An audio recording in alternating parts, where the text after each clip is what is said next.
Welcome back to my channel, guys. Originally, I wasn't gonna film a video this weekend because I do have a fair amount going on. It's a pretty hectic weekend, but I figured that was the perfect chance to film this video.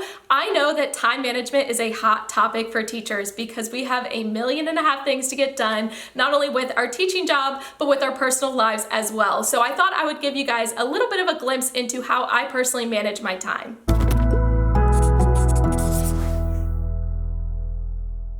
Now, obviously, I have a lot more going on than what a usual teacher would probably have. On top of teaching full-time, I also am a YouTuber. I also run my own business through Teachers Pay Teachers. But if I'm able to balance all of it and make it all work, I promise you can too. Now, I will be honest with you all and tell you that I'm not super prepared for this video like I usually am. Normally, when I know I'm gonna film a video, I plan it all out in advance. I have a bulleted list of all the topics I wanna cover. That, however, is not the case for this video. Like I said, I wasn't really planning on filming this weekend, but I've had a ton to get done in the past couple of days, so time management has really been on my mind, and it inspired me to make this video for you all because I know if I struggle with it, there are others out there that struggle as well. So I promise I'm gonna try to put as much good information in here as I can, but I am just kind of winging it. The first thing I wanted to share with you all is a quote that is kind of the foundation of my time management, and that is, "You can do anything, but not everything." Guys, that's super important to remember. As teachers, we feel like we are being pulled in a million different directions at one time because most of the time we are. However, we have to remember that we are not superheroes. We cannot do everything, and that's perfectly okay. We are human beings. We are flawed. It's okay not to be perfect. I know personally, I can get super intimidated going on social media, seeing what all of these other teachers are doing, and feeling like I have to live up to that. Guys, you don't. You are your own person. You have to set your own priorities. You cannot do everything, and I guarantee you those teachers aren't doing everything either. You have to really sit down and figure out what is important to you both in your career and in your personal life because you can't do everything. Personally, I think it's better to focus on one or two things and do them really well than to try to do everything and fail at it. As a teacher, there are so many different trends out there that we feel like we have to keep up with in order to be a good teacher, and that's just not the case. I know right now a really hot topic is flexible seating. I love the idea of flexible seating. I've seen teachers who implement it, and I think it's great. However, I am choosing not to implement that in my classroom right now because I feel like I would just be stretching myself so thin. I'd have to go out and buy all these seating options, or I'd have to write a grant to get them funded.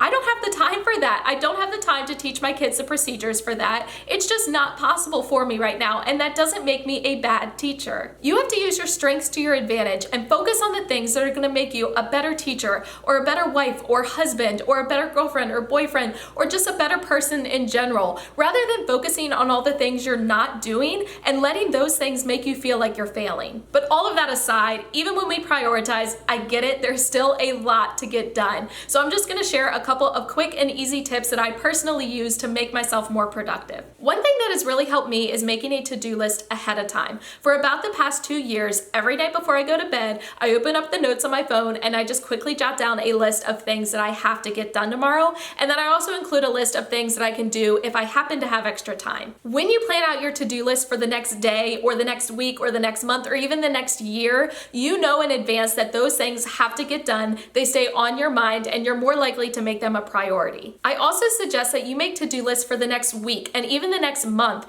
That way you're able to plan things out ahead of time and they don't all suddenly catch up to you at the same time. Here recently, I have discovered a new website that is very quickly becoming one of my favorites. It is called Todoist.com. Now, don't get me wrong, I love paper and pencil to-do lists, but in reality, they are not convenient because you end up forgetting them somewhere and you don't have them with you at all times. That's why I ended up kind of converting to the Notes app on my phone. However, that also is not super user-friendly. Yes, you can go back and delete things once you have done them, but you're not able to organize things unless you put spaces in between, but it just doesn't look pretty. What I love about this website is that you are able to set up custom categories and you can color code them. So for me, that makes my life a lot simpler because I can have one color for things for school, one color for things for home, one color for YouTube, one color for Teachers Pay Teachers. My next suggestion is to figure out when you are most productive. I know that sounds super simple, but a lot of times we don't necessarily act on that. I know personally, I am not productive in the morning. I am not a morning person at all. I hate waking up early. When I do wake up early, I'm normally very grumpy. I want to be left alone. I want to drink my coffee and do nothing. So there are plenty of times where I try to get up early to go to school to be productive, and it doesn't happen because that just doesn't work for me. However, I'm sure you guys have figured out from my videos that I am very much a night owl. I love to stay up late. So for me, it makes a lot more sense for me either to stay late at school or to go home and then stay up late to get work done. I know it's probably not the healthiest thing, but for me, that is what is most productive. Something else that works for me is setting blocks of time to get work done and then reducing distractions during that time. I know personally, I have times where a lot of work piles up and I have to just get it done. It's not fun, but it's reality. I personally like to go back to my office, I lock the door, I close myself off from the rest of the world, including my cats. I take everything back with me so I have no excuses to come out except maybe for a bathroom break.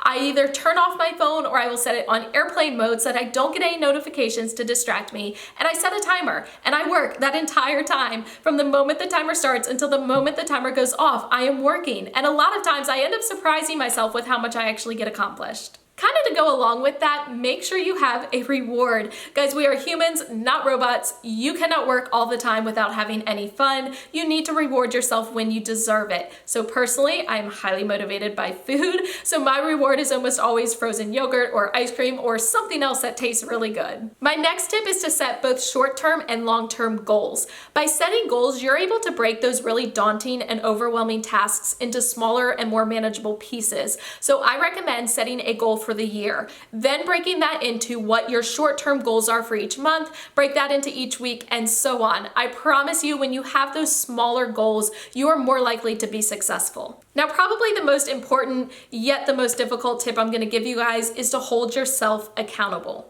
I know sometimes it can be really easy to put things off and just kind of push them further down the road. I am guilty of it too. However, you have to hold yourself accountable. If you say you're gonna do something, you have to make it a priority and you have to get it done. I personally am a very big believer in you get out of it what you put into it. So if you want to be happy and successful later down the road, you have to put in the hard work now. Finally, and this is really simple, guys, but sometimes it can be really hard for us to do, don't be afraid to reach out and ask for help. If you have a ton going on at school, don't be afraid to reach out to your team teachers and see if there's anything they can help you with. Don't be afraid to reach out to other teachers on social media to get ideas or inspiration or whatever.